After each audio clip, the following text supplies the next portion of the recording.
All right, guys, welcome back to Popo's Woodwork. So, like I said in one of my previous video, that one of my buddies is going to bring what you see here. He brought his Kawasaki KRX 1000 over. We're going to do some wiring. We're going to put some mirrors, side view mirrors, whips, LED, or the actually yours is what, the fiber optic? Fiber optic. We're going to do fiber optic whip lights on it. How tall are they?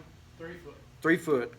And we're going to do the switching. But the switches, what I was telling you about, I mean, if you want all those rocker switches in your machine and have to do all that extra wiring, more power to you. I took a chance at this unit I'm getting ready to show you. It's called the Anzo wireless remote control module. And what'd you pay for this? 39 bucks. 40 bucks. $40. In some places you can find them cheaper. But I bought this when I had my Polaris, and then of course I took the box off my Polaris and put it on my Honda Talon.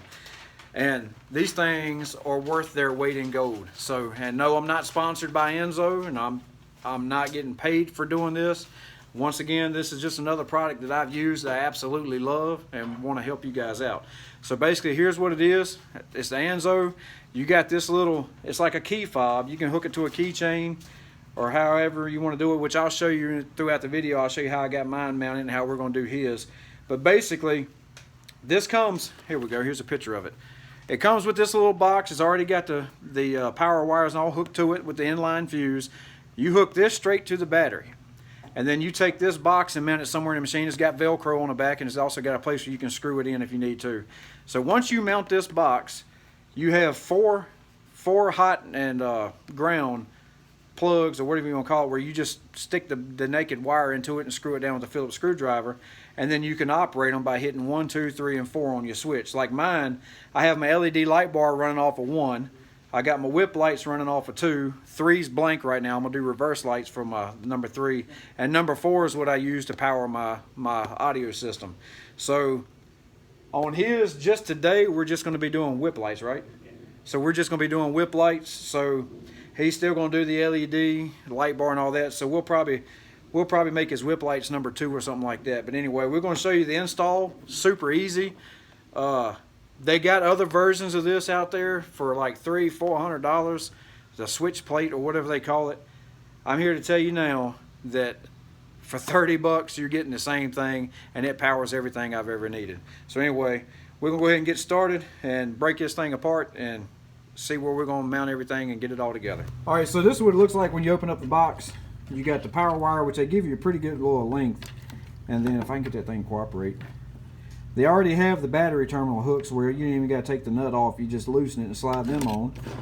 And then you have your little remote. And this battery is just like a key fob on your vehicle. I've had mine now, God, how long have I had mine?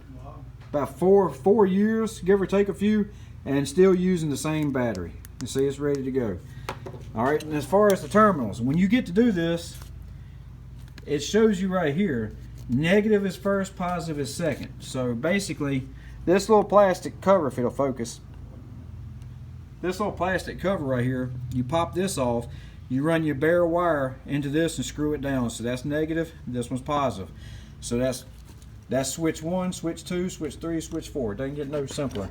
Then you got a place right here, this is your remote switch wire that lets it pick up. So you got a terminal here, I mean a screw hole right there. Mine, this one's a little different. Oh no, there it is. And you got one right here on the side. And then it comes with the heavy duty 3M Velcro backing to where you can Velcro it. And then it also has one for the remote. So then it comes with the directions, but you don't need these. These, it's waste time.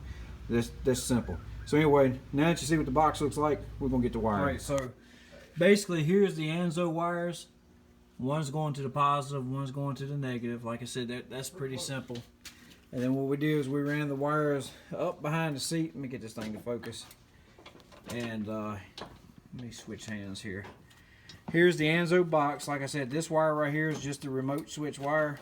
And so he wanted his whip lights and the number 2 spot. So we got the negative in the first slot, positive in the second slot. And of course, right here is the whip lights running. And then we tucked them in, but we took the screws out of the back of the KRX and we tucked them in behind here to where it'd be hidden as much as possible. So you got that whip and that whip. So with that said, let me get the key fob. Here's the Let me turn my camera. Here's the key fob. So when I hit number 2, they turn on, turn it off, hit number 2, they're back on, back off. So he's actually going to keep his on his key ring. But if you, mine, I mounted it up on my, because I got a spot on my roof on my Talon that I stuck it with Velcro where to stay there. So it's that simple when you use that Anzo box. So now when his whip light comes in, his LED light comes in, and he's going to put reverse lights and he's going to get an audio system. We're going to mount the audio system in number 4. We're going to put the whip light in number 1, and we'll put the reverse lights in number 3. So basically all you got to do is run the wires to this box, and you can use a bare wire, stick them in there, tighten them down with a Phillips head screwdriver, and you're done. And it's that simple. No rocker switches. You don't have to fool with rocker switches like this or these right here. You don't have to fool with any of those, even though it has the knockouts for it. It just makes your wiring life a whole lot easier. All right, guys, so that's pretty much it for this one. Simple project, like I said. I'm not sponsored by Anzo by no means, and he bought that with his own money, just like me. I bought mine because I'm always like the guinea pig. I try everything the first time because somebody got to start. You know, you never know about these people until you start it. So anyway, simple way to wire your stuff. It's powerful enough. Like on mine, I got my speakers, my LED lights, my LED light bar, which I think is a 37-inch light bar, and I have my LED whips all running off of it, and I've run them all at the same time and had no issue. Even on my Polaris, my God, I had rock lights. I had all 4 switches plugged in, rock lights, LEDs, and all that, and it still powers it because I think it's like runs off a 20 amp fuse and all that. So no issues whatsoever. You don't have to worry about rocker switches. If you got any questions, shoot me a comment. I'll be glad to answer them as long as I can answer them. And like I always say, y'all have a nice day. Like and subscribe, and stay tuned for the next video.